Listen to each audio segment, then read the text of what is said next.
Welcome back to another New World video. Apologies, it's been like a month or two since my last upload. New World's in this little state of, at the minute, where there's not a lot of like daily things to sort of bring videos out on. There are a couple of other YouTubers out there who somehow manage to bring out a YouTube video every day or every 2 days. And I'll be honest, I commend them. I don't know where they're finding the content because it's not really here right now, but it will be here hopefully in the July update. That looks really promising. Looking back on some of my other YouTube videos that I've uploaded, some of the more popular ones are the Ultimate Guide ones. So we're going to go for Genesis this time. I know a lot of people will be like, Genesis, we've done this for months. Yeah, sure, okay. But for anybody who's new, or for anybody who's new to level 60, they may never have done this before and they won't know what to do. So it's going to be a fairly quick video because obviously running Genesis at like the higher gear scores now, you tend to burn through the enemies a little bit quicker. But we can still explain the mechanics and a quick run through. So there's like a mini guide. But essentially, yeah, this is Genesis. So let's kick off with this. So this is something I recorded from my Twitch channel. So obviously it's not as crisp as if we were doing a live record on OBS. But essentially here, so as you can see, we're coming straight up to one of these nests. These nests will just always churn out these Genesis fiends. So in order to stop these from spawning, you need to burn that down as quickly as possible. Ideally, the tank takes all the aggro and everybody else burns it down. Now, just a quick pause here because we're going through this so fast.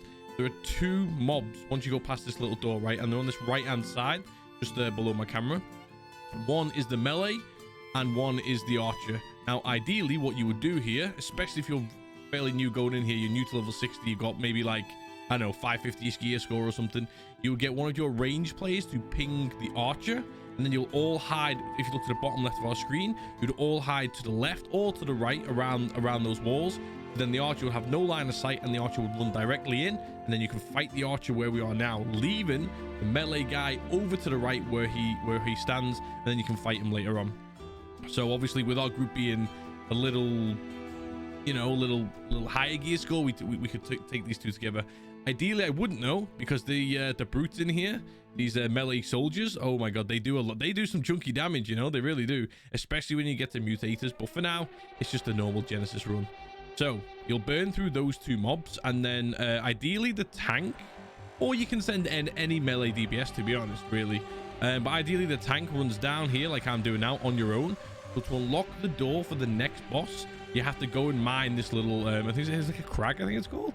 Consecrated Blight, there you go. You mine that opens the door, okay, which we're going to run to. The only mob you nearly sort of need to watch out for is that archer. Ideally, if you don't pull that archer, you're free. But if not, obviously he's going to follow you in. You shouldn't pull any little mini mobs. If you do pull the mini mobs, the fiends, they'll pretty much lose aggro as you walk through this door that we're going into now. The rest of the group have already jumped in. So the healer and the 3 DPS, they've gone straight in. They again, we know we can handle this, so it's okay. One of the biggest mechanics for this boss really is you should see the yellow bar just below his health bar, which is now gone down. That's why he's sort of kneeled down.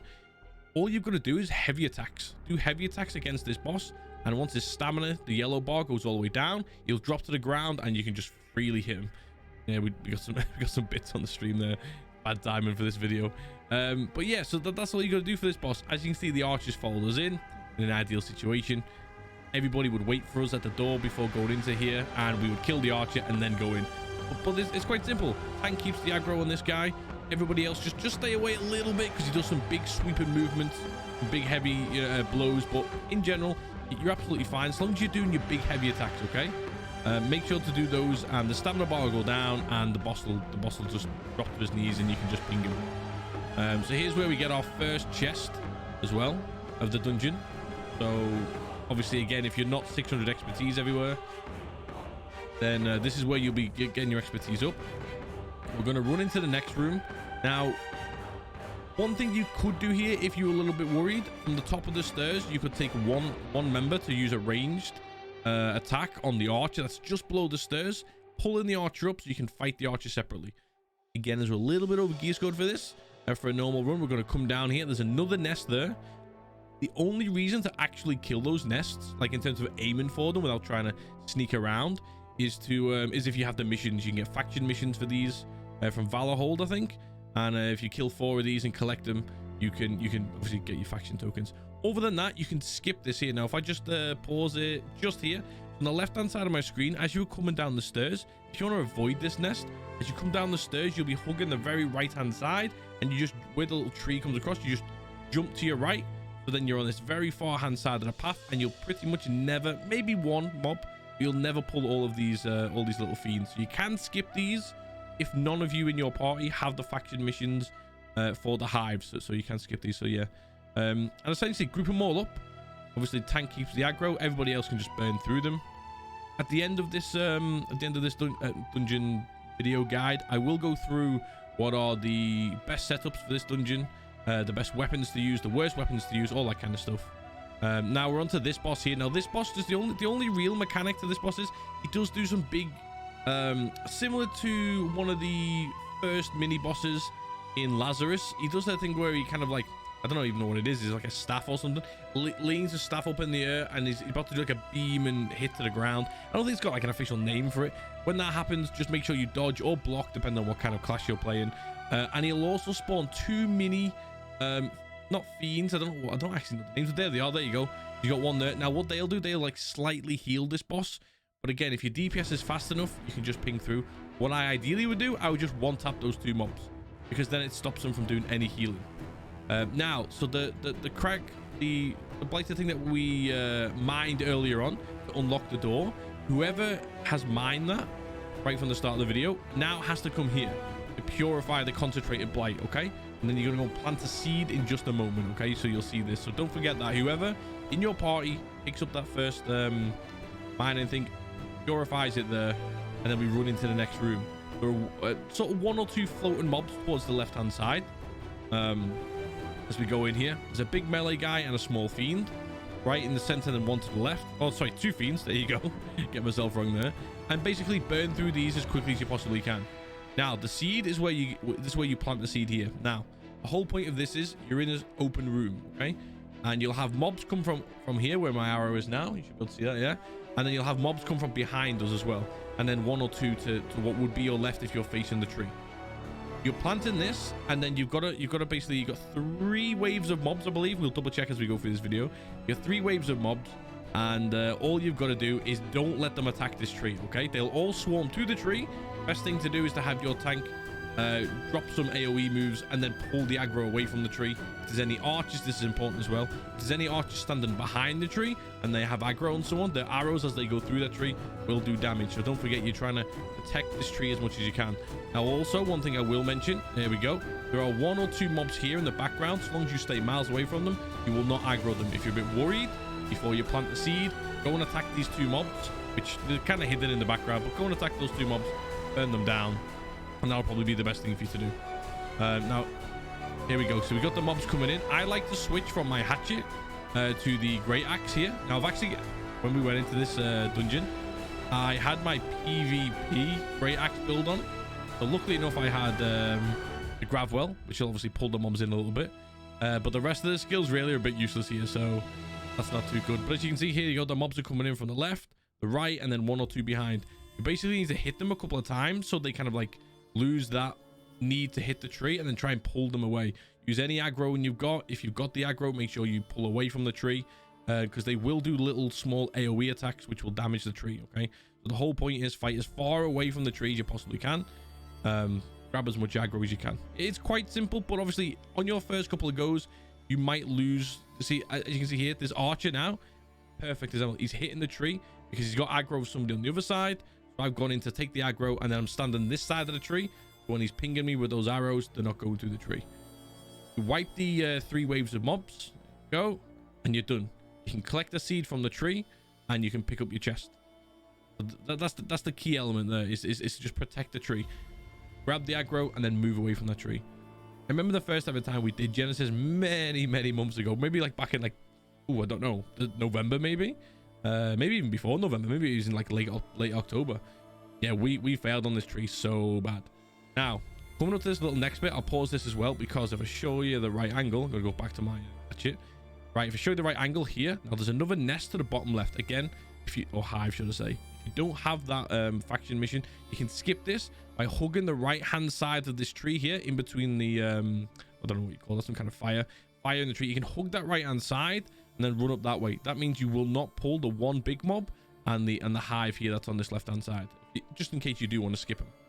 And then if not, it's one big mob. Try and obviously take the aggro there, and obviously burn through that hive as quick as you can so then they don't respawn. These Genesis soldiers, as soon as you go into mutations, you'll know what I mean, they do a ton more damage. This video is aimed for people who have maybe never done Genesis before, only done it once or twice, and are maybe getting a little bit stuck, a couple different wipes. And then yeah, so obviously, like I said, if you're a 625 like myself, you're not going to worry too much here. Now the next boss we got here, Taxi. This is basically the same as the first boss that you fight, but a smaller version. Same premise. Obviously, tank grabs the aggro, everyone else does as much DPS as you can, but use the heavy attacks, which we don't really do here in this fight. That's why he doesn't go down, as you can see here. His mechanics are fairly simple. He'll do big heavy attacks, and every now and again, even if you're the tank and you've got the aggro, he'll turn around, he'll look at one of the range players, and he'll just ping you. And there's nothing you can do. Even if you've got the aggro, there's nothing you can do. Now, there's one more mob here. You can fight this mob. There's no like specific loot that you can get from him. If you want to skip this mob, just run to the right hand side of the stairs like we do here, and he will de-aggro before you run into the next stage. You don't have to fight that mob if you don't want to. If you're just trying to do a bit of a faster run, maybe grind your expertise from all the chest drops and stuff, you can do that. Again, same with this next mob up here. You can actually skip this mob if you wish. Again, you don't get anything from him if you kill him. Stick to the very left hand side of the wall here, up the stairs, hug the wall, and you will not, you won't pick him up. Up the top of these stairs, you got one archer and I think 2 fiends, maybe 3.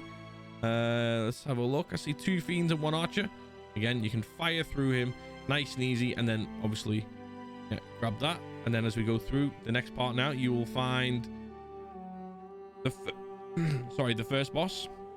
Now, this one has been made ever so slightly harder in the most recent updates. Not by much, but what you used to be able to do if you're being a bit cheesy, you could tank the mob or the boss, all the way over to these like edges of the map. Basically push him up against the edge of the map, and he will just sort of flicker out and sort of disappear. You can't really do that anymore. They have fixed that now, gladly, because it made the dungeon a bit cheesy. If you ever see anybody asking with these numbers in chat, 4 to 1, and you're wondering what does that mean, I'll show you now. So basically the mechanics of this boss is you can fight him as normal, and then once a certain amount of his health has gone, about a third, he'll open up a like a circular set of thorns like wall, and anybody inside that wall will be trapped inside of the wall until all of the enemies on the outside are killed. So quite simply, take the aggro, do as much damage as you can. Even if you've got the aggro, every now and again, just like that, he will do some occasional AoE attacks, ranged attacks. Yeah. So obviously, if this boss ever looks at you and you're one of the ranged players, just prepare to do a little dodge, and you won't take any damage. I'm going to show you the key thing here now, because there are some things that you need to learn as well. If you're the tank like I am here, and you don't do your next part right, here we go. So the wall is up now, as you can see here. You get a couple of seconds, so don't worry. If you're inside this circle when this first comes up, you get a couple of seconds, don't worry. Now, if you are massively over gear scored, what you would do here, and what your group will probably tell you to do if you're one of the new ones, is all in. Now, what if they ever say all in the chat, just make sure you do this, okay? When this wall comes in, every single player, all 5 of you stay in the middle, and you just burn through the DPS, and you kill them before the walls come down again. So on the outside of those walls is going to be a bunch of mobs, which will disappear once you kill this boss, right? However, if you don't quite have the DPS to do that, so you're fairly new, which is what this guide video is for, you will leave the tank inside, and then the healer and the 3 DPS will go on the outside. Now on the outside, there will be 3 spawns, I believe, that will periodically come up. There'll be small circles here, and then around towards the edge here. And you'll start on this side, so where the door is where we first came in. The healer and the 3 DPS will try and clump the 3 or 4 mobs that spawn, kill them, and then run around the outside, literally in is it clockwise? Yeah, I'm trying to think as you're walking in, clockwise onto the next a set of mobs on the outside, and then onto the third. And you want to try and kill those as fast as you possibly can, because once the wall comes down, if there are too many mobs around, the boss is out, and then all the mobs around, that's where some people will start getting wipes. Now, the key task for the tank here in the center is to get his stamina down. So as you can see here, he takes a second or two, he makes like a big winding up noise, and then his stamina bar is here. Now, you don't get his stamina bar down within, I think it's like 3 seconds maybe, it'll wipe the entire group and you got to start again. So if you're doing mutators, that is a nightmare because you pretty much lost your gold right there. Now, the best way to do this at the moment, or what it used to be, sorry, was sword and shield. Sword and shield, I could do, I think, 3 heavy attacks and all the stamina would be gone. It's been a slight stamina damage change in one of the recent updates, which is why I suppose this guide is better timed. And now I use the great axe. I use 2 heavy attacks, like you could see there, from the great axe, and then you can use a 3rd, or you can just do a couple of light attacks. Okay, make sure you time it right though. If you don't time that right, so the second the yellow bar comes up, you want to be hitting straight away. Okay, 2 heavy attacks with the great axe, and then just a couple, 1 or 2, depending on how much damage you're doing, should get that stamina bar down. Now, as a tank, if you want to make sure you're doing as much stamina damage as possible, go in there with 150 strength attribute points. That gives you a bonus to the amount of stamina damage you do with light attacks. Okay, it used to be all attacks, I believe. I should have took a screenshot really when it was at 150 strength, but now I think it's just light attacks. So yeah, great axe, 2 heavy attacks, a couple of little light attacks, or just do a 3rd heavy attack. As long as you've got 3 heavy attacks in there, you'll be absolutely fine. As you can see on the outside, the group is there moving around these spawns of mobs where the green lights are. All you want to do in the center is just run around and kite. Then that's it. As you can see here, still, I know it's a little bit blurry because it's from Twitch. I wish they would give us more bitrate on Twitch. I really do. So they're on to the final set of mobs. There's 3 spawns on the outside. This is really, really good. This means that they're doing the DPS fast enough.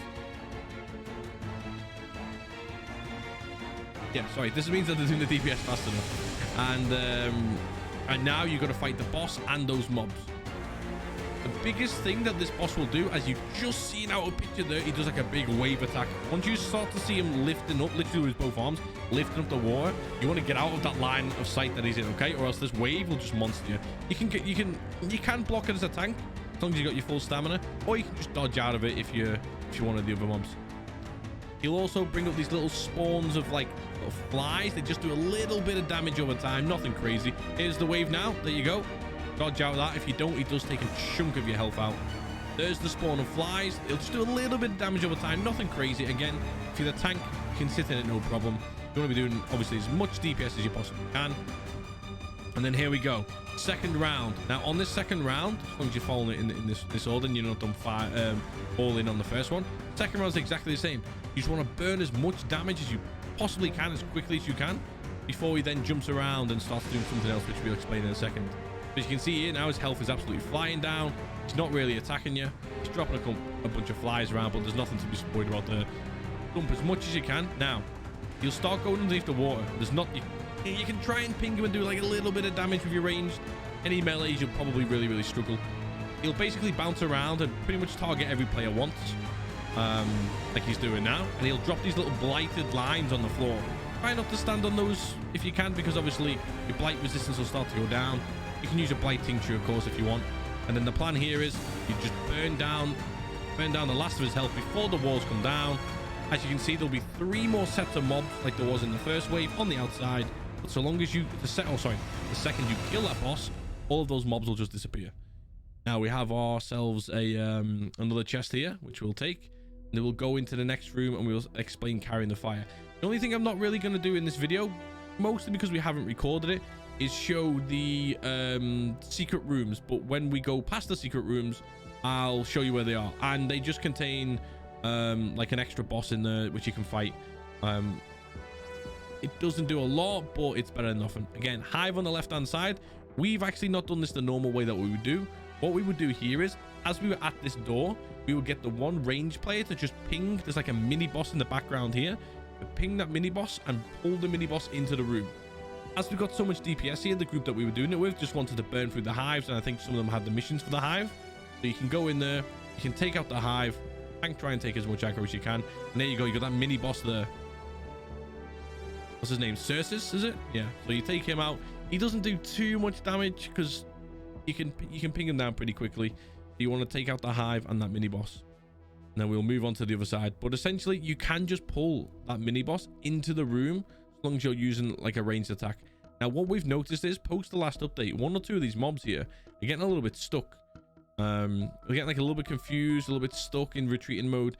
This is brand new. This has not been an issue in the game until like the past couple of weeks. So hopefully that gets fixed soon, because it's just a couple of extra mobs. Now we're gonna pull this mob here, this mini boss here from the center. Now again, the group we've done it with, because they're trying to just burn through this dungeon as quick as they can, they've not done it the best way. There's a couple of new scattered mobs in this room, in this pool area, which you don't need to pull at all.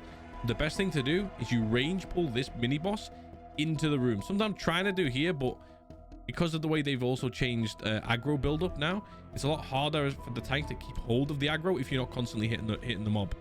So we're just going to fight him here, but ideally range pull him into that room that you were just in, and then you're all sorted.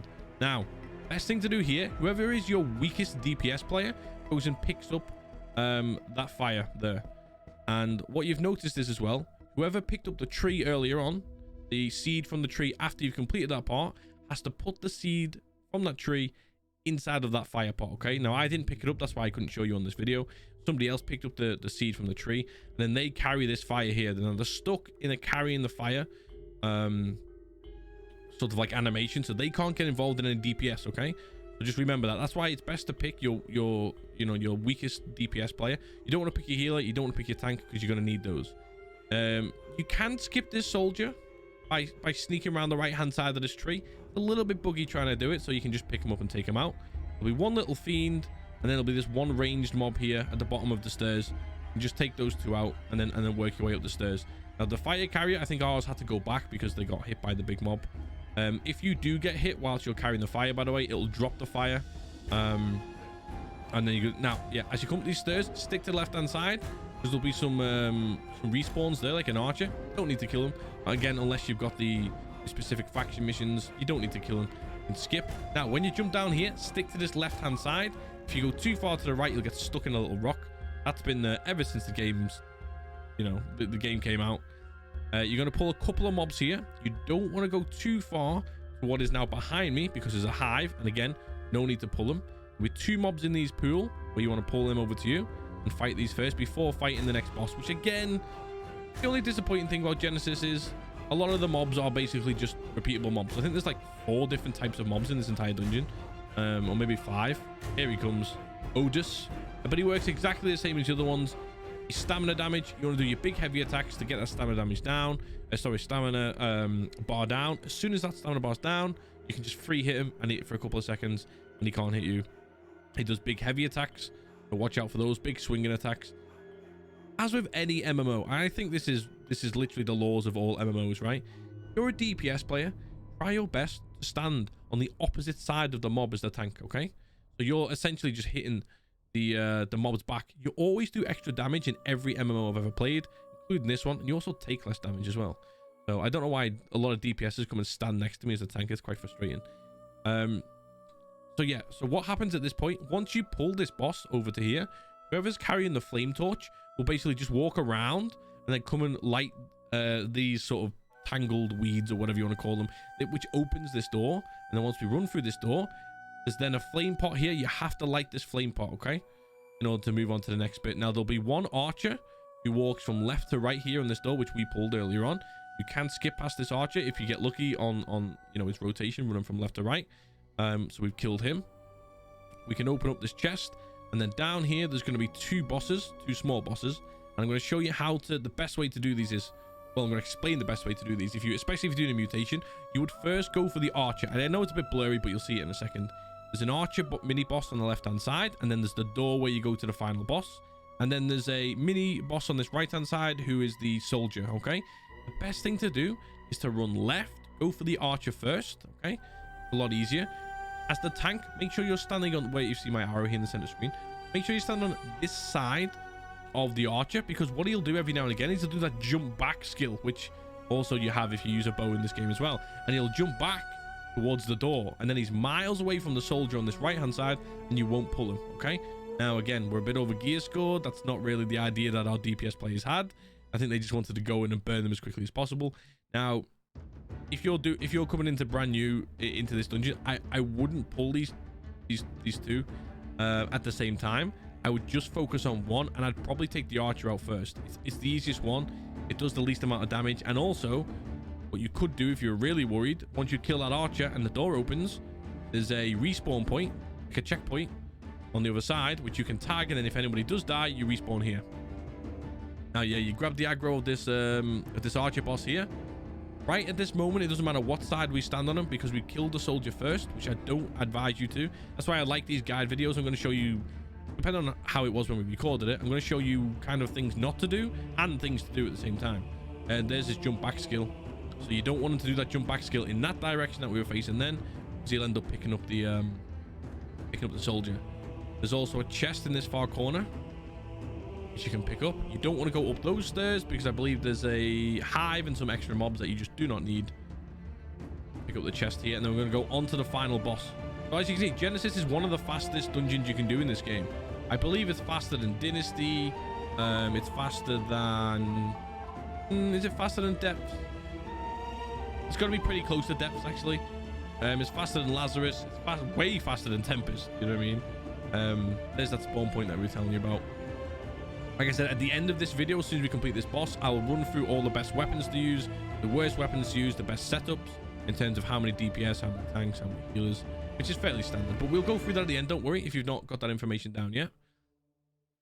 And I'll show you the key mechanics of this boss because he's got a couple different mechanics. This is one of, in my opinion, one of the funnest bosses to do in New World, especially on the launch of New World, because he actually has a couple of different mechanics and they are a little bit varied, a little bit RNG. He won't always use some mechanics in the same order, and he won't. It makes it just a little bit interesting. I'm not saying it's groundbreaking, but it makes it a little bit interesting. Now, what you want to do instantly here is everybody, and I mean everybody, bar the tank, wants to stand on the opposite side of this boss because she does this big thing where she leans back and there's a big strike down attack, which is, I think she starts with, which is quite random. Normally, she hits you a couple of times, then goes into it. So if anyone is stood here next to me or just behind me, it will probably hit them. And for some of those people wearing medium or light armor, you can get one hit in this. I've seen that happen. But everybody wants to stand on the complete opposite side, and you want to have at least one player stood somewhere around the very outside circle, okay? And we'll show you why in just a minute. But here you go, boom, big heavy attack, as you can see here, and they flatten this guy. So the way it works, if you're the tank, you can only hit you once, twice, 3 times, leans back, and does the big heavy attack. But this is the thing about this boss. Doesn't always do it bang on, okay? But that's basically how it falls. If you ever seen a leaning back, he's about to do the big heavy attack, and you just do a simple dodge. You can block the first couple, and then a dodge to the side, which I didn't do there. So that's not how to do it. There you go, little dodge to the side. Nothing crazy needed there whatsoever. I'm going to keep my mouse over the pause for a second. I've lost aggro because, again, something that happens in this game since the previous update, if you're not constantly hitting whichever mob you're trying to keep the aggro of, doesn't matter if you've got your Carnelian gems, all your full taunts, even some hated on there if you want to just tip it over the edge. Every now and again, you will lose aggro from bosses and mobs because of the new way that the aggro works. Now, here's the first part of the mechanic. So this is why we told you, or why I told you, sorry, always have at least one range player stood around the outside borders. The boss will look at you, and then basically there'll be like a green beam attached to you. You got a couple of seconds, so no need to panic. And then you'll have this scattered yellowy, I don't know what to call it, yellowy green circled area behind you. You've got a couple of seconds. You want to take that circle, run it as far away from everyone else as possible, so on the very, very borders of the map. And that's going to drop some of this heavy poison damage stuff, which you're going to see here. So this is not a great, that was not a good example of how to do it, because as you can see here, the radius of this damage over time that they just dropped here is really, really big. So that was a really good example of what not to do, okay? Now, there's a scream attack there from the boss that you're seeing. Again, it should only be facing me, the tank, so you can just shield block that. There's no issues there. And big heavy attack, which again, I this must be the worst. There you go. Oh, this must be the worst performance I've ever done on this mini boss here. Right, now they're starting to drop another one. Now, as you can see, that second poison there, a lot better. As you can see, it's really, really far away from the center here, because what this does is, obviously, it does a lot of damage over time. But we can't now stand in that area, which means I've got to maneuver. All the DPS have got to maneuver. The healers have got to maneuver. Right. Really, really simple. At this point of the fight, the boss will go on the ground, start targeting one player at a time to just run over to, which you can just dodge out of the way, and 2 mobs will spawn, and you kill those 2 mobs.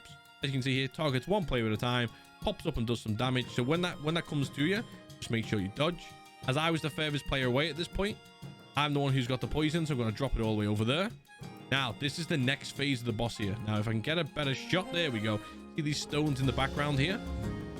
In the second phase of the boss, so after she's gone underground, she'll start dropping these stones. Now, she'll drop a stone on the range players. The best thing for the range players to do is come that little bit closer into the center. Not too close, obviously, because then when you get the poison, it'll be dropping in the center. Come a little bit closer, because it'll basically pick a different range person each time. You'll see the small circle around you. You can just dodge out the way, and it'll drop a rock. You'll need to be able to hide behind these rocks in a few seconds, or in a minute or two, because the boss will do like an ultimate ability, if you like. And if you don't hide behind those rocks, basically everyone just gets wiped, or whoever doesn't hide behind a rock gets wiped.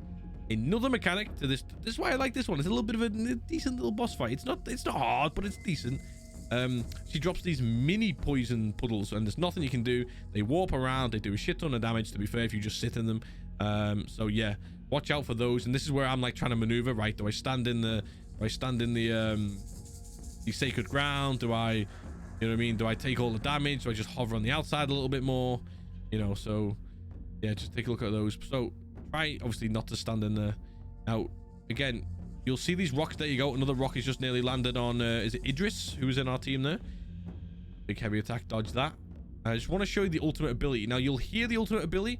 She makes like almost like a swishing, not a screaming sound, but like a swishing. I'm not going to make the sound.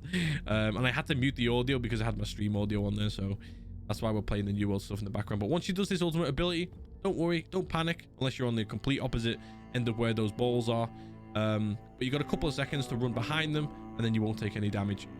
If you're panicking and you have Berserk, here you go. As you can see here, big massive swirls. Look at that. It's so obvious, you can't miss it. You literally cannot miss that, right? However, if you're a tank and you've got your hatchet out, which I would probably recommend as your second weapon in this dungeon, it does good damage as well, along with the great axe. If you're really far away from the balls, you don't think you'll make it, use your Berserk skill and it won't kill you. The ultimate ability will hit you and you'll be on 1% health, as you will be normally with Berserk. And then obviously you can just take some heals. But that right there is the final boss fight. It's basically a little bit random though. You might fight this boss fight today, straight after watching this video, be like, whoa, not everything happened in the exact same order. That's what I like about this boss. Even though it's not too difficult, but it's like these poison puddles, these mini ones. I've been in Genesis runs where you've not even dropped them at all. Like, it just didn't happen. And it's like, what? The only things that are guaranteed to happen are the mechanics on how she hits you. The huge poison puddles, the big ones. Yeah, that'll always happen. So make sure your range player runs to the edge of the map. And then in the second phase, so after she's gone underground once, you'll start dropping the balls on some of the range players. So those are the guaranteed things to happen. These small poison puddles aren't guaranteed to happen, or they could happen all the way through, or they could happen just once. That's a little bit fun. And then obviously the faster or the slower you do the DPS, the more times you'll get separate waves of the balls coming down, or more waves of the two mobs being spawned.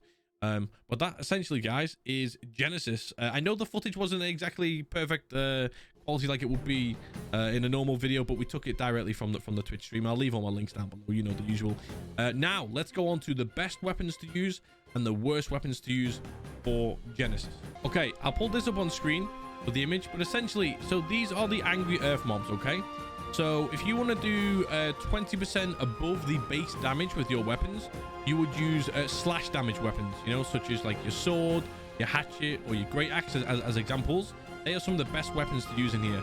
If you want to use 30% damage above the base standard damage that your weapon would do, you would use fire weapons. So obviously your fire staff, or if you add any ruby gems onto your weapons, there's some other mini calculations you can do, but essentially, yeah, but you know, you can bang that on there. Or if you've got any of the chain fire perks on your weapons as well, that'll also do some decent damage.